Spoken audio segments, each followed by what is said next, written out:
Bonsoir à tous et bienvenue dans cette série d'entretiens exceptionnels à l'occasion des visites ad limina des évêques de France à Rome. Ces visites ad limina, ce sont les visites que les évêques font tous les 5 ans à Rome. Et bien entendu, vous le savez, c'était le tour des évêques de France en ce mois de mars et cette visite a été fortement perturbée par l'épidémie de coronavirus. Le premier groupe d'évêques s'est bien rendu à Rome la semaine du 9 mars. Pour les deuxième et troisième groupes, eh bien, il faudra retrouver une date ultérieure. Vous savez, les mesures d'urgence qui sont prises aussi bien à Rome qu'en France. Et donc, la série d'entretiens que KTO vous avait promis à cette occasion s'en est trouvée aussi un peu chamboulée. Mais je remercie d'autant plus celui qui nous accueille aujourd'hui, le père Vincent Siret. Bonjour mon père. Bonjour Philippine. Vous êtes le recteur du séminaire français de Rome et on s'était dit qu'à l'occasion de ces visites, c'était l'occasion de revenir ici, de redécouvrir un peu la singularité, la beauté aussi de ce lieu et puis sa mission particulière.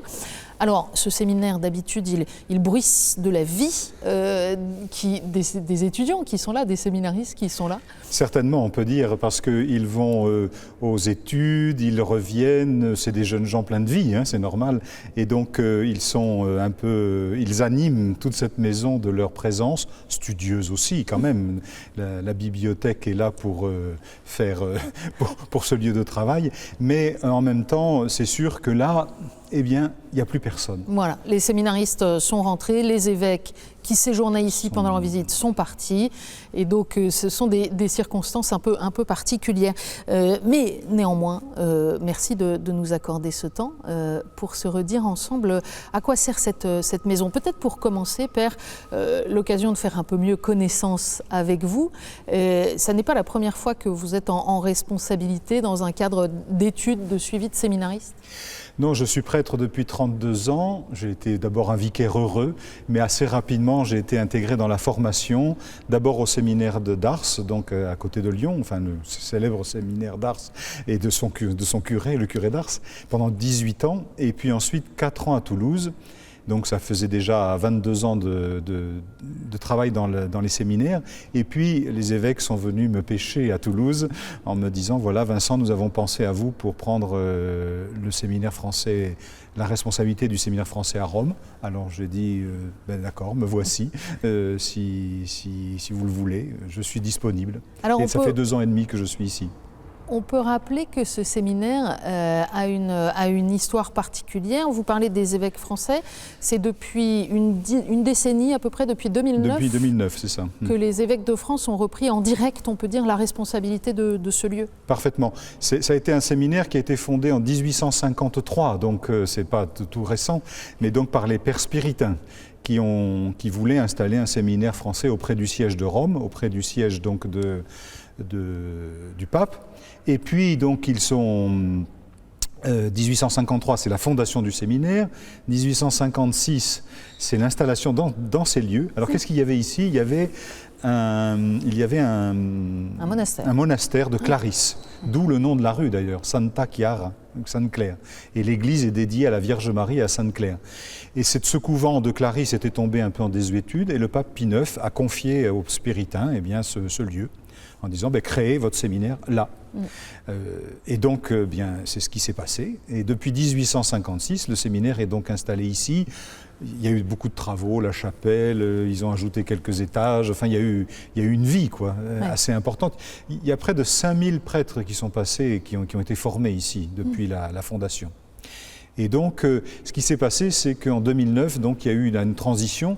Les spiritains ont remis les clés de la maison, si je puis dire, à la conférence épiscopale de France, sachant que comme c'est un séminaire pontifical français, depuis Léon XIII, c'est Léon XIII qui a donné ce titre de pontifical, il y a une double tutelle. Il y a d'un côté la conférence épiscopale de France et de l'autre la congrégation pour le clergé. Ça change quoi pour un séminaire d'être pontifical ?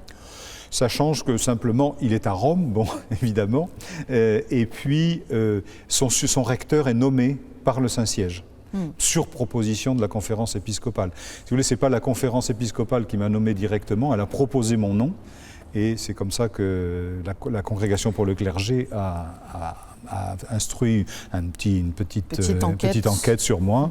Et voilà. Alors, on peut comprendre que les Spiritains, à l'approche de 2009, aient lancé ce signal en disant qu'ils n'avaient plus les forces pour tenir cette maison, ni du point de vue des enseignants, ni du point de vue des pères disponibles. Pourquoi est-ce que les évêques de France ont repris cette maison? Quelle est la raison pour laquelle c'est important que cette maison existe?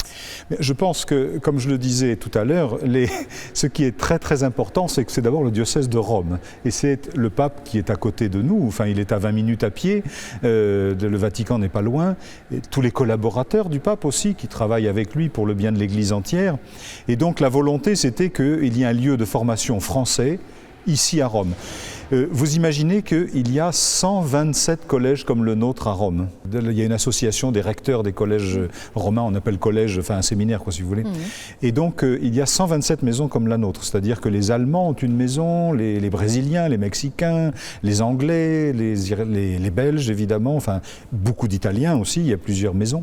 Donc si vous voulez, on n'est pas les seuls, mais l'idée c'est de se former auprès du pape, avec une sorte de volonté de découverte de l'Église universelle de manière peut-être plus concrète, de manière plus visible.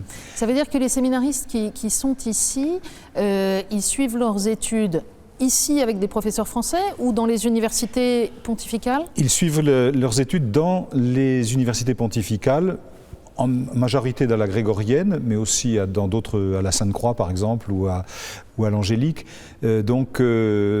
Parce que les cours, les séminaristes peuvent bénéficier, disons, de cette formation qui est donnée par les universités romaines en italien. Donc c'est d'abord un apprentissage de l'italien.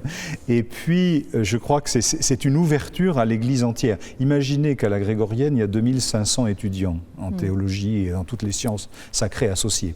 Et donc, c'est l'occasion d'un brassage unique. Vous rencontrez des séminaristes, des religieuses, des laïcs du monde entier qui viennent étudier ici à Rome. Et donc, c'est pour eux l'occasion aussi de sortir peut-être d'un milieu un peu franco-français, un peu étroit, étroit, tout est relatif, mais de faire une expérience en tous les cas de l'universalité et donc de partager des expériences d'église, de découvrir d'autres églises, et même, j'oserais dire, ça se passe même à l'intérieur du séminaire, parce que les garçons proviennent de différents diocèses de France, et par exemple, je ne sais pas moi, un séminariste de Versailles peut rencontrer un séminariste de Viviers, et les expériences d'église sont quand même très diverses. Vous imaginez bien, entre Versailles et Viviers, c'est pas tout à fait c'est la même église, mais c'est pas tout à fait la même manière de vivre l'église. Et donc même, c'est une expérience aussi ecclésiale, même à l'intérieur du séminaire. Ceux qui sont ici aujourd'hui, ils sont au début de leurs études, au milieu, à la fin?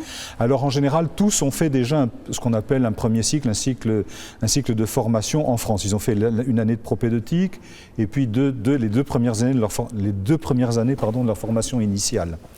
Donc en général, ils ont déjà fait un premier discernement, quelque chose, ils sont déjà un peu plus sûrs dans leur orientation. Ça ne veut pas dire qu'ils sortiront nécessairement prêtres, mais quand même déjà ils ont bien avancé le discernement. Ça a été souhaité en 2009, quand il y a eu la transition dont on parlait tout à l'heure, la transition entre les Spiritains et la conférence, on n'accueille que des séminaristes qui aient déjà un tout petit peu avancé dans leur formation. Non pas que Rome n'est pas un danger, mais il est bon d'avoir déjà fait les premiers discernements, des discernements, parce que c'est pas rien de s'engager dans la vie de prêtre, aujourd'hui. Et donc... et pour avoir commencé à mûrir aussi dans le cadre de son église diocésaine et du cursus diocésain. Il y a combien de diocèses qui vous envoient des séminaristes aujourd'hui? Et donc une quinzaine de séminaristes Une quinzaine de séminaristes, 6 diacres, 8 prêtres. Parce que c'est aussi une particularité de notre communauté, c'est qu'elle intègre des prêtres qui viennent faire des études supérieures, une licence, ce qu'on appellerait en France une maîtrise, dans la théologie. Alors ça peut être la théologie tout court, la théologie dogmatique, la théologie morale, la patristique, que sais-je, il y a la morale, je l'ai dit.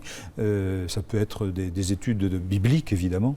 Là, il y a l'Institut biblique qui est très réputé ici à Rome. Donc il y a vraiment une ouverture de possibilités d'études assez extraordinaire.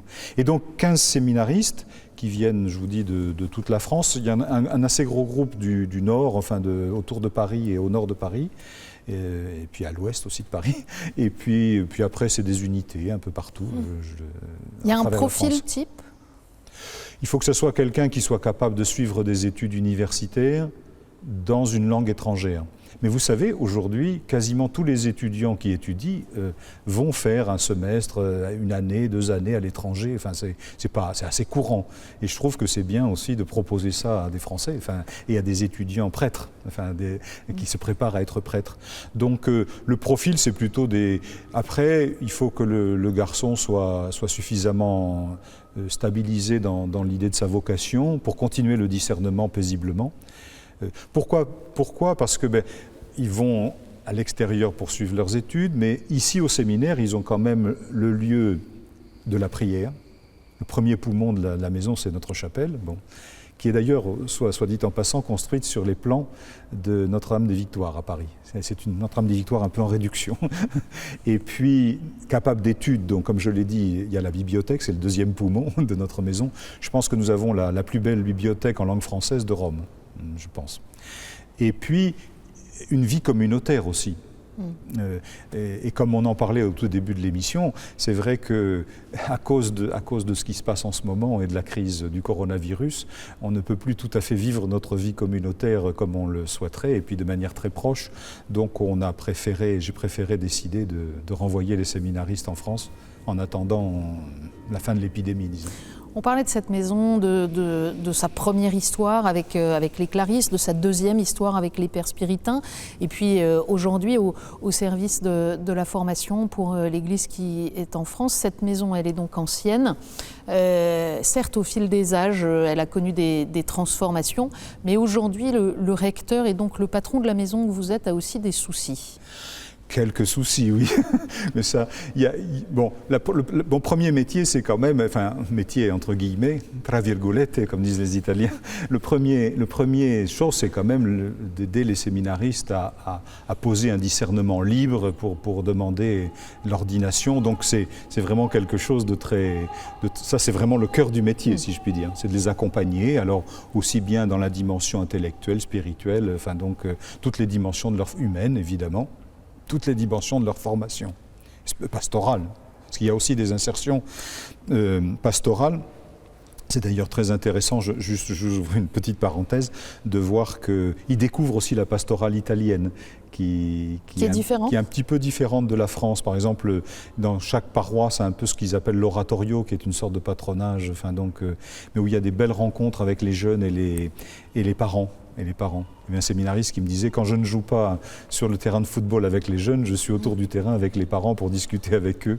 Bon, ça existe aussi en France. Hein, ça veut dire qu'ils sont en stage pastoral dans les paroisses du diocèse de Rome ? Oui, c'est pas un stage, ils sont en insertion pastorale. Alors ils ont tous une insertion pastorale dans le diocèse de Rome. Alors quelques-uns sont au lycée Chateaubriand ou à l'Institut Saint-Dominique, qui sont des institutions françaises, en langue française, surtout pour ceux qui arrivent, qui n'ont pas encore l'italien encore un peu hésitant.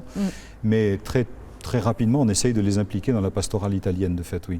Mais alors, un séminaire, ça vit selon aussi le rythme universitaire, ça veut dire qu'il y a des vacances. Quand il y a des vacances, ils retournent en service pastoral aussi dans leur diocèse ? Oui, en France. Les vacances, pour nous, c'est Noël, Pâques, et puis les grandes vacances. C'est les 3 moments où les séminaristes retournent en France, et donc c'est l'occasion pour eux aussi de reprendre contact avec leur diocèse, d'être accueillis soit dans des paroisses, soit dans des mouvements de jeunes, soit ça dépend si c'est l'été. À Noël et Pâques, c'est plutôt dans les paroisses. L'été, c'est plutôt dans des camps, dans des lieux de pèlerinage, que sais-je. Enfin, il y a mille et une manières de continuer à se former. C'est la formation qui se poursuit autrement. Alors, on a bien compris que la priorité de votre mission, c'est l'accompagnement des séminaristes, mais je repose tout de même ma question. Vous êtes ici dans un lieu qui a besoin aussi de mobiliser un peu votre énergie et vos ressources. Voilà, c'est un lieu historique. Et comme tout lieu, une maison, ça vieillit. Hein, tous nos téléspectateurs le savent bien, il y a besoin de travaux de temps en temps, il y a besoin de rénovation. Et là, nous devons affronter une situation non pas tragique, mais une situation où nous avons des travaux importants à faire dans la structure de la maison, dans l'anti-incendie. Vous savez que les règles européennes s'appliquent aussi en Italie, enfin, c'est les mêmes grosso modo qu'en France. Et en particulier dans notre belle bibliothèque, où il n'y a pas eu de travaux depuis déjà quelques années, il y a des travaux d'anti-incendie parce que, précisément, figurez-vous, nos livres pourraient brûler. Heureusement, ils ne brûlent pas. Et puis, il y a vraiment à reprendre des choses électriques. Enfin, je ne vais pas entrer dans les détails, mais on a vraiment des travaux importants à faire du côté anti-incendie. Et en profiter pour redonner à notre bibliothèque et redonner à nos séminaristes un cadre adapté pour aujourd'hui. Dans les années 60, les séminaristes n'utilisaient pas d'ordinateur portable. Aujourd'hui, c'est bien rare les séminaristes qui n'ont pas d'ordinateur. Enfin, donc, ça fait partie imaginez qu'à la Grégorienne, ils ont tous leur bureau virtuel. Donc un bureau qu'ils consultent via Internet. Donc c'est vrai. Donc il faut bien pouvoir brancher tout ça sur un circuit électrique conforme. Et puis tout ça nous amène à des travaux importants qui se chiffrent quand même en plusieurs millions d'euros. Mais voilà, donc et nous avons comme nous sommes nous sommes à peu près à l'équilibre au niveau budgétaire pour le fonctionnement. Mais pour les investissements, nous allons être obligés de faire appel un peu à la générosité de nos donateurs, de voir, d'ici peu, nous allons essayer de solliciter les donateurs pour pouvoir financer ces travaux qui sont importants, mais voilà, c'est la vie aussi d'une maison. Alors, on pourrait me dire, mais pourquoi, au fond, vous gardez cette maison historique et vous n'allez pas, comme l'ont fait d'autres maisons, à l'extérieur de Rome ? Je crois que la première réponse... Enfin, excusez-moi, je fais les questions et les réponses. Mais je vous en prie, c'est très reposant. La première idée, c'est que nous sommes vraiment à côté des universités. La Grégorienne est à 10 minutes à pied, la Sainte-Croix est à 10 minutes à pied. Nous sommes vraiment centrales dans Rome. Et donc, c'est quand même une chance quand même d'habiter dans le centre de Rome.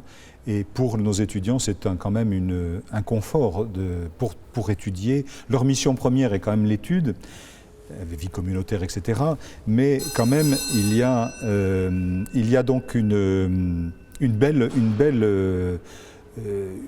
opportunité, une belle occasion de rester ici au centre. Quand vous pensez que certains font 1 heure de trajet quand même pour aller à la Grégorienne, par exemple. Et puis il y a la commodité, mais il y a aussi le fait que, on l'a rappelé, ce bâtiment a une histoire. Une histoire. Vous êtes les héritiers de cette histoire. Alors la mission des héritiers, c'est aussi de penser à la transmission. Voilà. On a entendu cet enjeu de rénovation, de restauration du bâtiment. Quelles sont les perspectives aussi aujourd'hui que vous réfléchissez pour les 5, 10, 15 ans qui viennent ? Alors les perspectives, c'est d'abord, peut-être que vos téléspectateurs savent que le Saint-Siège a publié une ratio fundamentalis, enfin donc une sorte de charte, si vous voulez, pour la formation des séminaristes, et que chaque pays est appelé à faire sa ratio nationalis en s'appuyant, donc je n'ai pas besoin de traduire, je pense, cette charte nationale. Et donc nous allons, une fois que en France... Les évêques y travaillent. Les évêques y travaillent, ça y travaille dur même, je crois. Mais donc dès que cette ratio va être sortie, nous allons adapter aussi, nous travaillons vraiment sur la spécificité de ce lieu. Je pense que c'est très important que les évêques, que nos évêques, enfin les évêques de France, même si nous avons aussi quelques Italiens qui viennent suivre des études ici, c'est aussi la joie de l'universalité. Mais donc, c'est de donner à nos évêques le sens pourquoi, au fond, on a cette maison. Enfin, ils le savent bien, hein, mais c'est leur redire quelle est la grâce particulière. De valoriser ce qui est notre grâce particulière, oui, c'est ça. Qu'est-ce que vous dites à un évêque pour le convaincre de vous envoyer un de ces séminaristes pour suivre des études ici ?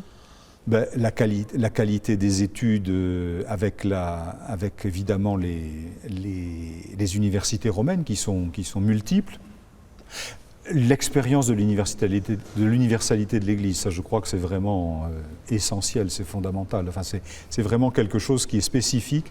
Je crois qu'on peut faire l'expérience de l'Église partout, mais là c'est vraiment un lieu, un melting pot un peu ecclésial assez extraordinaire. Ça c'est vraiment... Et j'ajoute un point qui n'est pas souvent souligné, c'est, comme je le disais, c'est une sorte aussi d'expérience de l'Église de France aussi. Parce que nos séminaires en France sont dispersés selon les régions. Ici, il y a vraiment des gens de régions différentes. Il y a aussi une expérience intra-française, si je puis dire. Enfin, ce n'est pas peut-être le plus décisif, mais c'est quand même intéressant. Et voilà donc avec quand même aussi cette proximité du pape. Enfin, ça c'est parfois les gens me demandent, enfin mais est-ce que mais vous êtes à Rome et donc vous voyez le pape? Je dis oui, je prends le thé avec lui tous les jeudis. Alors je dis non, c'est pas tout à fait comme ça que ça se passe, mais quand même il y a une atmosphère, si vous voulez, où on est proche de Pierre. Et on essaye de se former à l'ombre de Saint-Pierre, disons. Et puis, les évêques, pour beaucoup, sont sensibles parce qu'une grande partie d'entre eux a suivi à un moment ou à un autre des études en résidant ici. Tout à fait. Y compris dans leur diversité d'ailleurs de tempérament, de caractère ou de sensibilité. C'est peut-être pour finir, Père Siret, une des marques de cette maison que d'avoir vu passer, de continuer à voir passer des gens très différents, et qui voilà, sont passés ici au creuset de cette universalité dont vous parliez.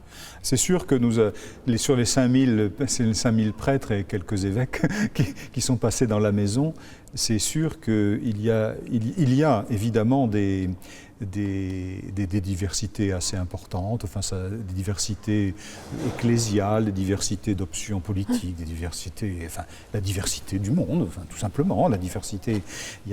Mais je crois que ce qui fait l'unité, c'est quand même ce qu'ils apprennent ici, je pense, c'est quand même le goût de servir l'Église. Vous savez, on critique souvent la curie romaine, enfin, c'est de bon ton. Bon.